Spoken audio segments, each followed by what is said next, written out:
जय श्री राम। श्री बागेश्वर सरकार की जय हो।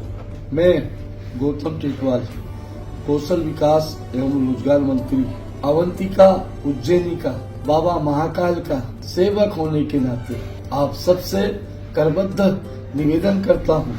सामाजिक समरसता, संस्कृति, संस्कार, समन्वय का मंत्र लेकर के युवाओं के हृदय में राज करने वाले, देश और दुनिया में जिनकी ख्याति युवा संत के नाम से सनातन संस्कृति का जन जन तक पहुंचाने वाले परम श्रद्धेय श्री श्री बागेश्वर सरकार धीरेन्द्र ब्रह्मचारी जी 7 नवंबर से लेकर 16 नवंबर तक एकात्मता समरसता यात्रा प्रारंभ कर रहे हैं। दिल्ली से मथुरा तक जन जन को जागृत करने का संकल्प, साथ में धरती माँ, गौ माता, गंगा माता, यमुना जी की पवित्रता कायम बनी रहे, उस संदेश को लेकर के काम कर रहे हैं। गौ माता का यह मंत्र, अगर गौ माता रहेगी तो धरती माता रहेगी, और धरती माता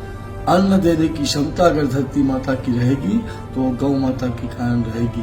और गौ माता की रक्षा के साथ साथ गौ माता के मान सम्मान और स्वाभिमान का मंत्र लेकर आदरणीय शास्त्री जी जन जन तक पहुंच रहे हैं। मैं आप सबसे अपील करता हूं, विनती करता हूं, इस बड़ी विशाल धर्म यात्रा में जो सामाजिक संदेश लेकर के जा रही है, जिस संदेश को आदि गुरु शंकराचार्य जी ने लिया, जिस संदेश को महंत ज्योतिबा फूले ने जन जन तक फैलाया, यह सामाजिक समरसता का संदेश शोषित, पीड़ित, वंचित, गांव, गरीब, मजदूर और किसान के उत्थान को लेकर यह यात्रा चल रही है। अभी हाल ही में बाबा बागेश्वर बाबा जी ने गरीब कन्याओं का विवाह करके देश में एक बहुत बड़ा संदेश दिया है। वो शोषित, पीड़ित, वंचित समाज की, वो हमारे जनजाति समाज की,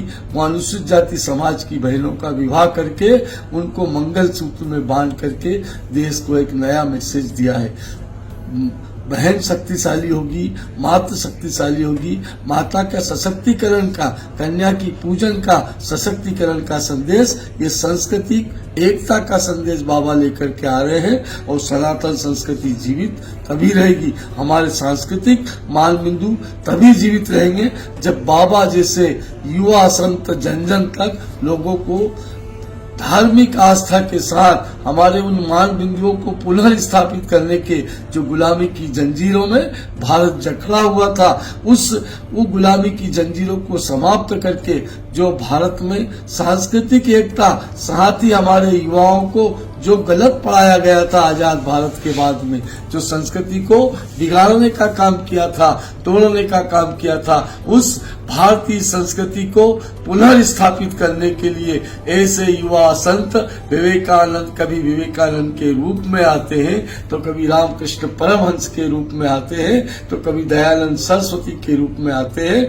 मैं श्रद्धेय संत धीरेन्द्र ब्रह्मचारी जी बागेश्वर बाबा जी का मन की गहराइयों से अभिनंदन करता हूँ, स्वागत करता हूँ, और आप सबसे विनती करता हूँ, आप सब इस धार्मिक सनातन यात्रा में अधिक से अधिक संख्या में भाग लेकर के इस यात्रा को सफल बनाएं।